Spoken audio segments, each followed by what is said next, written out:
as I'm sure you are well aware of by now, one of Donald Trump's favorite hobbies is ranting, rambling, and raging on Truth Social for hours on end, it seems. Middle of the night, middle of the day, whenever. He's ready to go and post many, many things.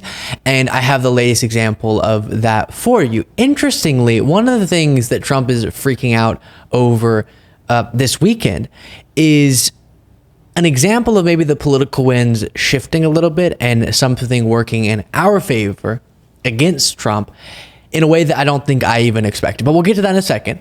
First, here's him saying this is sort of miscellaneous. There's no happiness on the left, he says in all caps, clearly revealing how happy he is. And as someone on the left, and as someone who is really happy, I can say that is an inaccurate statement. At least we got one. And also, I think while the left is a really broad term and captures a lot of different ideologies, and definitely many of them I disagree with, it can go to cray-cray. But my set of policy positions, I think, yield a more fulfilling life for more people, including even advocating on behalf of those things. Justice for people, wanting to invest properly in communities that need it, uplifting all people while at it, because a rising tide does lift all boats, and appreciating the good in this country while wanting to address the bad and not ignoring that, and all these different things that my audience and I care about. I think actually it's fulfilling to fight for, in a political sense, those causes, and to care enough about the country to want to make it much better. And then you have Trump saying this, and this gets into sort of what it is that Trump is freaking out over. It seems, based on recent polling, that RFK Jr. being in the race could actually hurt Trump. Initially, it's going to hurt Biden. Kennedy running as a Democrat initially, and any discontent within the Democratic Party, maybe some people would jump to the third party Kennedy ticket. But then as people learn more about Robert F. Kennedy Jr. and also understand the stakes, a lot of Democrats, as we get closer, are realizing, wait, why would I vote for this guy? First of all, he's a little Looney Tunes. And also, Biden needs to be the person who prevails here, because it's going to be Trump or Biden who wins. And that means more of the people who are siding with Robert F. Kennedy Jr., maybe because of his conspiracy theorist record, are people who otherwise would probably go for Trump, and the polls are indicating that could actually siphon away votes from Trump. Before I read this post, I will say, still I'm uncomfortable, and I still think RFK Jr. is running a campaign that is so ego-driven, and he should be focusing on getting Biden reelected so that we can preserve our democracy, if nothing else, not to mention enabling future policy achievements like the ones we saw in Biden's presidency so far. But if he's going to be in the race, all we can hope for is that he hurts Trump more than Biden. But here, Trump realizing that phenomenon and realizing, shoot, right-wing media uplifted RFK Jr. because they thought they were going to hurt Biden, or he was going to hurt Biden, and now he's actually hurting me potentially. He says RFK Jr. is a Democrat plant and a radical left liberal who's been put, this is funny if you understand, Trump used to compliment him a lot, who's been put in place in order to help crooked Joe Biden, the worst president in the history of the United States, get reelected.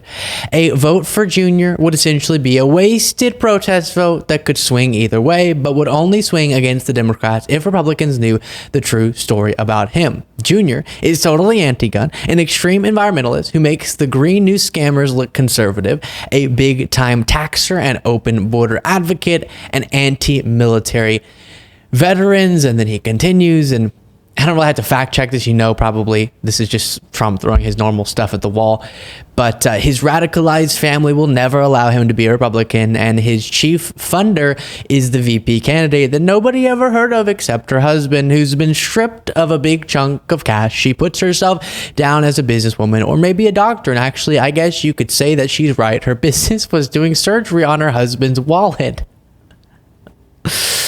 Oof. She's more liberal than Jr. by far, not a serious person. We don't actually know that much about the political views of his vice presidential running mate. And only a pot of cash to help get her no chance candidate on the ballot. I promise we'll wrap this up soon. I lived with RFK Jr. in New York and watched him convince Governor Cuomo to make environmental moves that were outright nasty. Update. Okay, we're good. upstate, I should say. New York is the next sentence, but we'll stop there. Point is, he doesn't like RFK Jr. and thus making derogatory statements about the running mate as well. Both of these individuals are doing a huge disservice to their country running this campaign instead of advocating on behalf of Biden's reelection. But as long as they're in the race, making Trump this angry is the best we can hope for, and it being something that is reflective of a polling reality that does seem to be shifting in the direction of Robert F. Kennedy Jr. hurting Trump more than he hurts Biden. The unknown variable, as I've said now a bunch of times on the bonus show when we cover this more often, is enough to want RFK Jr. out of the race. Just the fact that he's an unknown variable and people might get the wrong idea about Kennedy and he used to be a Democrat. And that could get some people who would otherwise vote for Biden. And so you'd rather him out, especially if he were advocating for the one pro-democracy candidate.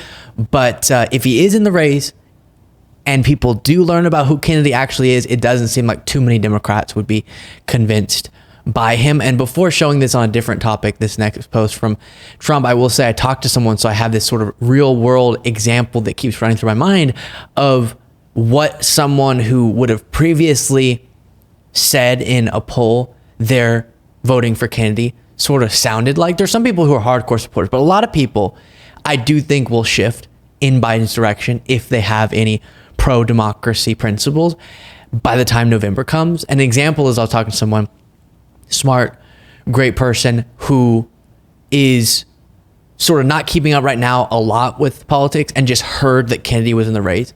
And so when I asked who they were going to vote for, they mentioned, oh, maybe Kennedy seems cool. Within 5 minutes, I'd explained why that wasn't the case. But a lot of people just don't have that 5-minute explanation yet, but they'll get it. And that's why I think we're seeing the shift in the polls in terms of who RFK Jr. takes from. Then Donald Trump said this, letter to Joe, referring, of course, to President Joe Biden. Dear Joe, now that you've committed to debate on the now dying Howard Stern show, no less, let's set it up right now. I'm ready to go anywhere that you are. We could do it in D.C., even pinpoint the White House, or in New York when your radical left fascists are finished with election interference against your political opponent, me. And then he goes on to make all of his normal points. But there he's challenging Biden, who said he is planning on debating Trump, or would be willing, I guess, in this Howard Stern interview to debate Donald Trump, that Trump is saying, let's do it right now. I think Biden probably would just wait for the officially commissioned scheduled debates that are already on the calendar. That's probably what he will wait and do. But that's going to be a crazy, crazy time. Those debates, the 2020 debates were wild because Trump was a mess. He's even more a mess now. And then here's a video that I want to play for you of Trump outside of the courtroom. Of course, every time he leaves court, he rants to the cameras, and he said this. Absolutely nothing. All presidents have to have immunity. You don't have a president. Certainly not a president that the founders wanted. I'm going to pause your viewing of this video super quickly to ask you to subscribe to the YouTube channel. Just click that subscribe button, and right next to it is the join button. So you can become a member to get the daily bonus show by clicking that join button. Back to the video. So we have another day of court in a freezing courthouse. It's very cold in there. On purpose, I believe. They don't seem to be able to get the temperature up. It shouldn't be that complicated, but we have a freezing courthouse, and that's fine. That's just fine. Let him keep handing it out. There's a rigged trial. Thank you very much, everybody. So this is something he's been complaining about now for a while. First of all, he says it's fine, which if it's actually fine, then why do you keep bringing it up? But also, boo-hoo. Come on. That really? This is a rigged trial and the greatest political witch hunt in American history, and you're the biggest victim that anyone's ever heard of. And also, what you have to complain about is the temperature in the room in court. It's better for it to be a little cold than a little hot, because then you can wear just extra layers. You'll be fine. And in this case, you're not. If they were trying to torture you, which is what people pretend like, I'll show you an example of that in a second, they would make it super hot. So then your makeup would melt off and it would be embarrassing. Here is Jesse Waters saying it's just cruel and unusual that Trump's not able to sunbathe enough. But the guy needs exercise. He's usually golfing. And so you're going to put a man who's almost 80 sitting in a room like this on his butt for all that time? It's not healthy. You know how big of a health nut I am. He needs sunlight and he needs activity. He needs to be walking around. He needs action. It's really cruel and unusual punishment to make a man do that. And anytime he moves, they threaten to throw him in prison. It's really cruel and unusual punishment, Jesse Waters says, because he needs sunlight. He's like a flower in that sense, our special little orange flower. And then he says that he's a man who's almost 80 and he has to sit in the room on his butt for all that time, and how that's just cruel and unusual. Well, I think that it's a little contradictory for someone like Jesse Waters to say that as a defense of Trump, when any time Biden exhibits any signs of aging, Jesse Waters loses his mind. There was a time where Joe Biden went to the beach and was just having a day on the beach. And at one time he was walking through the sand, dragging his chair. And obviously when you're walking in the sand and dragging a chair behind you, you're not going to look the most graceful. And so Jesse Waters did a whole segment about how Biden looks shirtless walking in the sand compared to other presidents who have been shirtless. Very weird. But the point that he's trying to make is that Biden can't be president because he's too old. And he's exhibiting those signs too much. But then here, his defense for Trump is he's too old to sit for extended periods of time. Really? First of all, that's not normally the thing that you associate with being old. Normally you can sit for a long time, and that's sort of the stereotype. But very, very strange stuff there. Let me know what you thought of all that in the comments.